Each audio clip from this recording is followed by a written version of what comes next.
আকাশবাণী কলকাতা স্থানীয় সংবাদ পড়ছি প্রিয়া বিশ্বকর্মা। প্রথমে বিশেষ বিশেষ খবর। পশ্চিমবঙ্গে বিধানসভা নির্বাচনে 23 এবং 29 এপ্রিল দুদফায় ভোট গ্রহণ, গণনা 4 মে। ভোট ঘোষণার ঠিক আগেই রাজ্য সরকারি কর্মচারী, শিক্ষক, শিক্ষাকর্মী সহ পেনশন প্রাপকদের বকেয়া ডিএ দেওয়ার কথা ঘোষণা করেছেন মুখ্যমন্ত্রী মমতা ব্যানার্জি। পুরোহিত ও মুয়াজ্জিনদের ভাতা বৃদ্ধিরও ঘোষণা। ভাতা বৃদ্ধির ঘোষণাকে কটাক্ষ করেছেন বিজেপি নেতা শুভেন্দু অধিকারী। রান্নার গ্যাস বিতরণকারী সংস্থাগুলিতে জ্বালানির কোনো ঘাটতি নেই বলে পেট্রোলিয়াম ও প্রাকৃতিক গ্যাস মন্ত্রক জানিয়েছে। প্রধানমন্ত্রী নরেন্দ্র মোদী বিভিন্ন রাজ্য ও কেন্দ্রশাসিত অঞ্চল স্তরের মাই ভারত বাজেট কোয়েস্ট বিজয়ীদের সঙ্গে মতবিনিময় করবেন। কলকাতা সহ রাজ্যের বিভিন্ন জেলায় কালবৈশাখী ঝড় ও বৃষ্টি শুরু হয়েছে। আসছে বিস্তারিত খবরে। পশ্চিমবঙ্গ সহ 4 রাজ্য ও একটি কেন্দ্রশাসিত অঞ্চলে বিধানসভা ভোটের নির্ঘণ্ট প্রকাশ করেছে নির্বাচন কমিশন। রাজ্যে 294টি বিধানসভা আসনে 2 দফায় 23 এবং 29 এপ্রিল ভোট নেওয়া হবে। প্রথম দফায় 152টি আসনে এবং দ্বিতীয় দফায় 142টি আসনে ভোট হবে। নতুন দিল্লির বিজ্ঞান ভবনে 2 নির্বাচন কমিশনার ডক্টর এস সান্ধু এবং ডক্টর বিবেক যোশীর উপস্থিতিতে আজ এক সাংবাদিক বৈঠকে মুখ্য নির্বাচন কমিশনার জ্ঞানেশ কুমার জানান, 5 রাজ্য এবং কেন্দ্রশাসিত অঞ্চলেই ভোট গণনা 4 মে।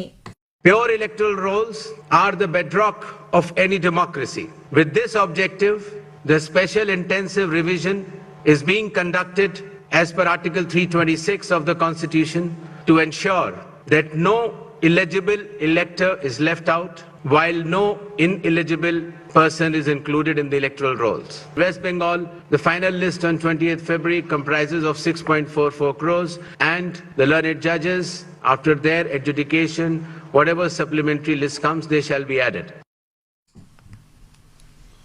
ভোটের দিনক্ষণ ঘোষণার সঙ্গেই নির্বাচনী আদর্শ আচরণবিধি জারি করা হলো বলে তিনি জানান। প্রকাশিত সূচি অনুযায়ী প্রথম দফার ভোটের জন্য বিজ্ঞপ্তি জারি হবে 30 মার্চ। প্রার্থীপদ দাখিল করা যাবে 6 এপ্রিল পর্যন্ত। পরদিন জমা পড়া মনোনয়নপত্রগুলি পরীক্ষা করে দেখা হবে। প্রার্থীপদ প্রত্যাহারের শেষ দিন 9 এপ্রিল। এই দফায় দার্জিলিং, কালিম্পং, জলপাইগুড়ি, আলিপুরদুয়ার, কোচবিহার, উত্তর ও দক্ষিণ দিনাজপুর, মালদা, মুর্শিদাবাদ, বীরভূম, পশ্চিম বর্ধমান, পুরুলিয়া, বাঁকুড়া, ঝাড়গ্রাম, পশ্চিম ও পূর্ব মেদিনীপুর জেলায় ভোট গ্রহণ। অন্যদিকে দ্বিতীয় দফার জন্য 2 এপ্রিল বিজ্ঞপ্তি জারি হবে। মনোনয়ন জমা দেওয়া যাবে 9 এপ্রিল পর্যন্ত। 10 এপ্রিল সেগুলি পরীক্ষা করে দেখা হবে। প্রার্থীপদ প্রত্যাহারের শেষ দিন 13 এপ্রিল। এই দফায় ভোট নেওয়া হবে নদিয়া, পূর্ব বর্ধমান, হুগলি, হাওড়া, উত্তর ও দক্ষিণ 24 পরগনা এবং কলকাতায়। সকল বৈধ ভোটারের ভোটাধিকার সুনিশ্চিত করাই এসআইআর এর মূল উদ্দেশ্য বলে এদিন মুখ্য নির্বাচন কমিশনার ফের জানান। তিনি বলেন, প্রত্যেকটি ভোট কেন্দ্রে পানীয় জল, শৌচাগারের মতো ন্যূনতম সুবিধা সুনিশ্চিত করার ব্যাপারে নির্দেশিকা জারি হয়েছে। ভোট গ্রহণ প্রক্রিয়াকে আরও স্বচ্ছ করে তুলতে নির্বাচন কমিশন 30টি নতুন উদ্যোগ গ্রহণ করেছে। একটি ভোট কেন্দ্রে সর্বাধিক 1200 ভোটার থাকবেন। 24 ঘন্টা নজরদারির জন্য প্রত্যেক বুথেই থাকবে ওয়েবকাস্টিং এর ব্যবস্থা। ভুয়ো তথ্য ও ডিপ ফেক ভিডিও কোনোভাবেই যাতে না ছড়ায় সে বিষয়ে নোডাল অফিসাররা নজর রাখবেন বলে জ্ঞানেশ কুমার জানান। বিজেপি রাজ্যে 2 দফায় বিধানসভা ভোটের নির্বাচন কমিশনের সিদ্ধান্তকে স্বাগত জানিয়েছে। দলের রাজ্য সভাপতি শ্রমিক ভট্টাচার্য কলকাতায় আজ সাংবাদিকদের প্রশ্নের উত্তরে বলেন, অন্য রাজ্যে 1 দফা নির্বাচন হলেও হিংসার পুরনো ইতিহাসের কথা মাথায় রেখেই এ রাজ্যে 2 দফায় তা হচ্ছে। 1 দফায় ভোট হলে কিছু মানুষ আরো খুশি হতেন। 2 দফায় করেছেন, আমরা স্বাগত জানাচ্ছি। হরিয়ানায় নির্বাচন হলো, বিহারে নির্বাচন হলো, দিল্লিতে নির্বাচন হলো। নির্বাচনের পরে জেসিবি মেশিন দিয়ে পরাজিত প্রার্থীর বাড়িতেও গুড়িয়ে দিয়েছে। কোনো মৃত্যুর সংবাদ আছে, কোনো বোমাবাজি হয়েছে। সুতরাং এটা পশ্চিমবঙ্গের ক্ষেত্রেও একটা লজ্জার বিষয় যে সব রাজ্যে 1 দফা, আমাদের এখানে 2 দফা। সিপিআইএম এর রাজ্য সম্পাদক মোহাম্মদ সেলিম বিধানসভা নির্বাচন কতটা সুষ্ঠু ও স্বাভাবিক হবে তা নিয়ে সংশয় প্রকাশ করেছেন।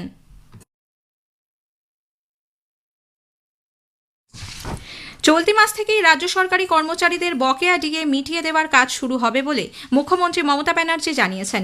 সামাজিক মাধ্যমে আজ এক পোস্টে তিনি লিখেছেন, রাজ্যের শিক্ষক, শিক্ষাকর্মী, পঞ্চায়েত, পুরসভার কর্মী ও পেনশন প্রাপকদের 2009 সালের বেতন কাঠামো রোপা অনুযায়ী বকেয়া মহার্ঘ ভাতা দেওয়া হবে। অর্থ দপ্তরে জারি করা বিজ্ঞপ্তিতে বকেয়া ডিএ প্রদানের পদ্ধতি ও সময়সূচি নির্দিষ্ট করা হয়েছে বলেও মুখ্যমন্ত্রী তার এক্স হ্যান্ডেলে জানান। উল্লেখ্য, গত 5 ফেব্রুয়ারি সুপ্রিম কোর্টের বিচারপতি সঞ্জয় করোল এবং বিচারপতি প্রশান্ত কুমার মিশ্রার বেঞ্চ রাজ্য সরকারি কর্মচারীদের বকেয়া মহার্ঘ ভাতা 25% অবিলম্বে মিটিয়ে দিতে রাজ্য সরকারকে নির্দেশ দেয়। পাশাপাশি বাকি 75% অর্থ মেটানোর জন্য 4 সদস্যের একটি কমিটি গঠন করে দেয় শীর্ষ আদালত।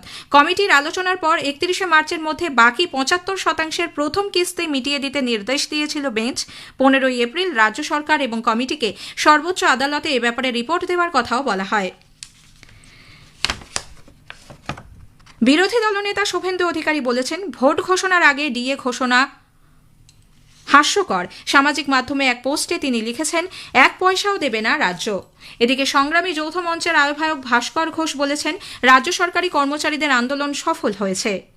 আজকের ঘোষণা আমাদের আন্দোলনের যে পেনিট্রেশন এবং ফলকটা যে জায়গাতে পড়েছে সেই সমস্ত কিছুর বহিঃপ্রকাশ স্বরূপই হয়েছে। কিন্তু মানুষ যারা তাদের প্রতিনিধি হিসেবে যারা সরকারি কর্মচারী হিসেবে কাজ করেন তাদের যে নাছোড় মানসিকতা লড়াই, সেই লড়াইয়ের জয়।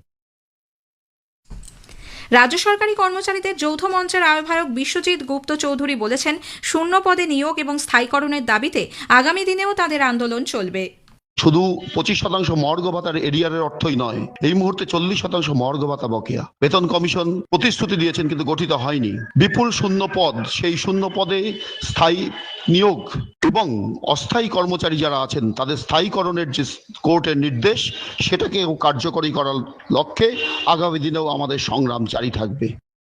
মুখ্যমন্ত্রীর এই ঘোষণার পর কনফেডারেশন অফ স্টেট গভর্নমেন্ট এমপ্লয়িজের আইনজীবী ফিরদৌস শামীম বলেছেন, সুদীর্ঘ লড়াই শেষে রাজ্য সরকারি কর্মচারীরা জয় পেলেন। আজকের এই জয় confederation of state government employees সহ অন্যান্য কর্মচারী সংগঠন যারা সাবসিকুয়েন্টলি অ্যাড হয়েছিলেন বা যারা অ্যাড হতে পারেননি অথচ অ্যাক্টিভলি পার্টিসিপেট করার চেষ্টা করছেন, তাদের প্রত্যেকের জয়, প্রতিটি কর্মচারীর জয়, শিক্ষকের জয়, শিক্ষাকর্মীর জয়, প্রতিটি মিউনিসিপ্যালিটির কর্মচারী, পঞ্চায়েতের কর্মচারী সহ প্রত্যেকের জয়। শিক্ষানুরাগী ঐক্যমঞ্চের সাধারণ সম্পাদক কিঙ্কর অধিকারী এক বিবৃতিতে বলেছেন, অনেক আগেই রাজ্য সরকারের এই ঘোষণা করা উচিত ছিল। মাধ্যমিক শিক্ষক ও শিক্ষাকর্মী সমিতির সাধারণ সম্পাদক নীলকান্ত ঘোষ এক বিবৃতিতে বলেন, এই ঘোষণায় সরকারি কর্মচারীরা কিছুটা স্বস্তি পেলেন। বঙ্গীয় শিক্ষক ও শিক্ষাকর্মী সমিতির সাধারণ সম্পাদক স্বপন মণ্ডল এই ঘোষণায় সন্তোষ ব্যক্ত করেছেন। পুরোহিত ও মুয়াজ্জিনদের মাসিক ভাতা বৃদ্ধির কথাও আজ সামাজিক মাধ্যমে ঘোষণা করেন মুখ্যমন্ত্রী। তিনি বলেন, এখন থেকে তারা 1500-এর পরিবর্তে 2000 টাকা করে পাবেন। এই ভাতার জন্য যারা বিধি মেনে নতুন আবেদন করেছিলেন তাতে অনুমোদন দেওয়া হয়েছে বলে মুখ্যমন্ত্রী জানান। উত্তর 24 পরগনার হাড়োয়া থানার জ্যাঙ্গাললাটি পূর্বপাড়া গ্রামে তৃণমূল কংগ্রেস এবং আইএসএফ কর্মী সমর্থকদের মধ্যে সংঘর্ষকে কেন্দ্র করে আজ উত্তেজনা ছড়ায়। দু দলের কার্যালয়ে হামলা, পাল্টা হামলার অভিযোগ করেছে তারা। তৃণমূল কংগ্রেসের দাবি, এর জেরে তাদের এক পঞ্চায়েত সদস্য সহ 3 নেতাকর্মী গুরুতর জখম হয়েছেন। একজনের অবস্থা আশঙ্কাজনক। যদিও আইএসএফ এর দাবি, শাসক দল আশ্রিত দুষ্কৃতীরাই তাদের কর্মীদের প্রথমে মারধর করে। স্থানীয় সংবাদ শুনছেন আকাশবাণী কলকাতা কেন্দ্র থেকে। পেট্রোলিয়াম এবং প্রাকৃতিক গ্যাস মন্ত্রক জানিয়েছে, সারা দেশে রান্নার গ্যাস সরবরাহকারী কেন্দ্রগুলিতে সরবরাহে কোনো ঘাটতি নেই। মন্ত্রকের পক্ষ থেকে এক বিবৃতিতে জানানো হয়েছে, গ্যাস বুকিং খানিকটা কমেছে। গতকাল 77 লক্ষ বুকিং রেকর্ড করা হয়েছে। তার আগের দিন এই সংখ্যা ছিল প্রায় 88 লক্ষ। মন্ত্রক জানিয়েছে, রাজ্য সরকারগুলিকে অগ্রাধিকারের ভিত্তিতে বন্টনের জন্য বাণিজ্যিক সিলিন্ডার প্রস্তুত রাখা হয়েছে এবং বর্তমানে 30টি রাজ্য ও কেন্দ্রশাসিত অঞ্চলে এগুলি বন্টন করা হবে। প্রধানমন্ত্রী নরেন্দ্র মোদী আজ রাজ্য ও কেন্দ্রশাসিত অঞ্চল স্তরের মাই ভারত বাজেট কোয়েস্ট বিজয়ীদের সঙ্গে মতবিনিময় করবেন। উন্নত ভারত গড়ে তোলার লক্ষ্যে এবারের কেন্দ্রীয় বাজেট নিয়ে যুবশক্তির আলোচনা এবং মতবিনিময়ের উদ্যোগ এই কোয়েস্ট। অর্থনীতির বিভিন্ন পরিকল্পনায় যুব সম্প্রদায়ের অংশগ্রহণ নিশ্চিত করাই এর উদ্দেশ্য। ভারত সরকারের National Institute of Social Defence Senior Citizen Division ও Ramakrishna Mission Vivekananda Centenary College Rahara ভাষা বিভাগ আজ রেডিও প্রবীণদের নিঃসঙ্গতার সাথী ও জনজীবনের অঙ্গ শীর্ষক এক আলোচনা সভার আয়োজন করে। বক্তব্য রাখেন কলেজের অধ্যক্ষ স্বামী কমলাস্থানন্দ মহারাজ, অধ্যাপক মানস মৌলিক এবং ওয়েস্ট বেঙ্গল রেডিও ক্লাবের সম্পাদক অম্বরীশ নাগ বিশ্বাস প্রমুখ। নিম্নচাপ অক্ষরেখা এবং বঙ্গোপসাগর থেকে প্রচুর জলীয় বাষ্প স্থলভাগে প্রবেশ করায় আজ দুপুরের পর থেকে দক্ষিণবঙ্গের বিভিন্ন জেলায় বিক্ষিপ্তভাবে বৃষ্টি শুরু হয়েছে। বীরভূম, পূর্ব বর্ধমান, হুগলি, বাঁকুড়া এবং পুরুলিয়ার বেশ কিছু জায়গায় ঝোড়ো হাওয়ার সঙ্গে হালকা থেকে মাঝারি বৃষ্টি হয়েছে। পুরুলিয়ার কোথাও কোথাও হালকা শিলাবৃষ্টিরও খবর পাওয়া গেছে। দক্ষিণবঙ্গের মুর্শিদাবাদ, নদিয়া এবং হাওড়া জেলাতেও আজ দমকা বাতাস বওয়ার সঙ্গে সঙ্গে বজ্র বিদ্যুৎ সহ হালকা থেকে মাঝারি বৃষ্টির সম্ভাবনা রয়েছে। এদিকে কলকাতাতেও কোথাও কোথাও সন্ধ্যায় কালবৈশাখী ঝড় ও হালকা বৃষ্টি শুরু হয়েছে।